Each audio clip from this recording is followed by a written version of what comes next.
human life at all costs. And this life does not necessarily have to be the life of a Muslim. It could be a life of a Christian. It could be a life of a Hindu. It could be the life of an agnostic, for that matter, somebody who doesn't even believe in God. The Quran says, من قتل نفسا بغير نفس أو فساد في الأرض فكأنما قتل الناس جميعا ومن أحياها فكأنما أحيا الناس جميعا. That whoever slew a person takes a life without justification, following due legal processes.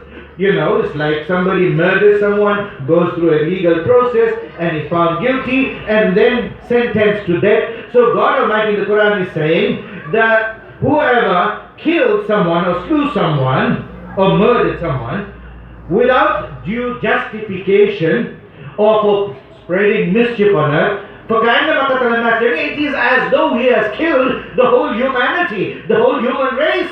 وَمَنْ أَحْيَاهَا فَكَأَنَّمَا أَحْيَا النَّاسَ جَمِيعًا. And whoever saves a single human life is as though he has saved the whole of humanity. It is even more severe then that if you took a life of somebody who submitted to Allah subhanahu wa ta'ala, because elsewhere in the Quran Allah says, مَنْ قَتَلَ مُؤْمِنًا مُتَعَمِّدًا فَجَزَاؤُهُ جَهَنَّمُ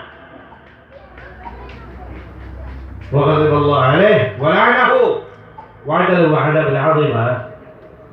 And whoever killed a mu'min, a believer, willfully, intentionally, بغير خطأ, without any accident, there's no accident involved, premeditatedly, willfully, purposefully, with motives, فجزاؤه جهنم, his place is in hell. उसका ठिकाना तो जहन्नम है. वो तो जन्नत में कभी जा नहीं सकता, वो जन्नत की खुशबू तक सूंघ नहीं सकता. His place is in hell.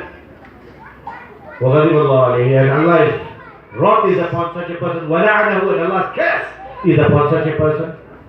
وعد له عذابا عظيما, and Allah has prepared the hellfire and azab for such a person. Now,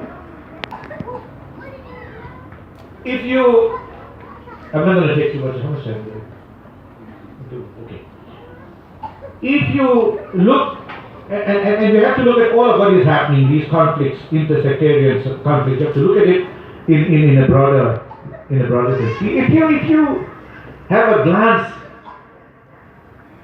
at the recent history of the world, modern world, it reveals that this modern world is the creation of Western thinkers, Western philosophers, Western soldiers and statesmen, this modern world. And whatever, whether it's good or bad, the lot of humanity today is primarily the result of their ideas and their efforts. And the Muslims do not feature anywhere. On the other hand, if we reflect on the current condition of the Muslim world, the present condition of the Muslim world and the Ummah, you would see that it would seem as though history has flung us back into the Dawr-e Jahiliyyah, into the period of Jahala.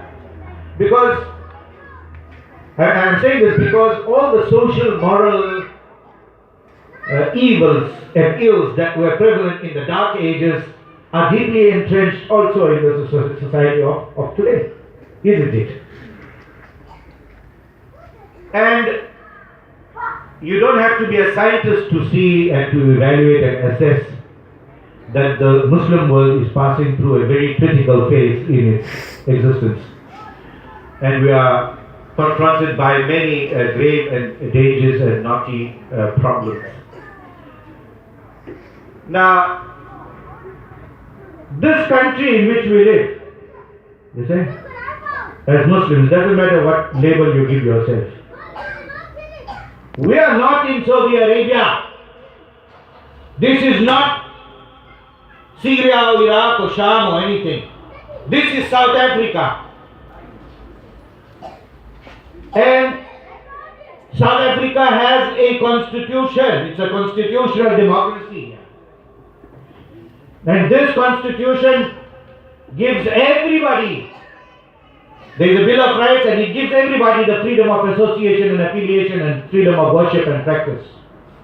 Nobody has a right in this country to impose their philosophy and ideology on any other person. And we are fortunate that we enjoy more freedoms in this country than Muslims enjoy in other countries. So we must not and we will not allow in our beloved country for any groupings or anyone to come and mess up our lives in this country. I think I am saying this is being recorded, we must make this clear. That we will not allow and we must not allow any groups from outside any ideology to come and destroy the peace in our country. We have freedom to worship and freedom of thought, freedom of expression and all of those things. And so my dear brothers, this mindless muttering that Islam is the religion of peace and mercy will not do us any good if these words are not matched by deeds. And certainly the deed that was done on that day was not reflective of what Islam is and should be. Quite clearly.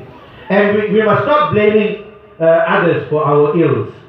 If you look at the Muslim condition, Muslim world today, you would find that one Muslim is not immune from the atrocities of another Muslim. You would find that all this crime that is being committed by one Muslim or the other is done what? In the name of either the name of a king or a ruler or a dictator or some Islamic ideology, even using the Quran for that matter.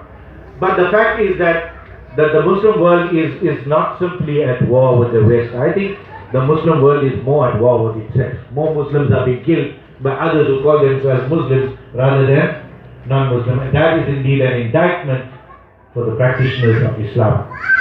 So in conclusion, I want to express my heartfelt sympathies and condolences to the father of the living Shaheed Abbas. You should find comfort in the fact that Allah subhanahu wa ta'ala does not declare him to be dead. His killers are dead. He shall always live in the memory of all South Africans. And I offer on behalf of my community our deep felt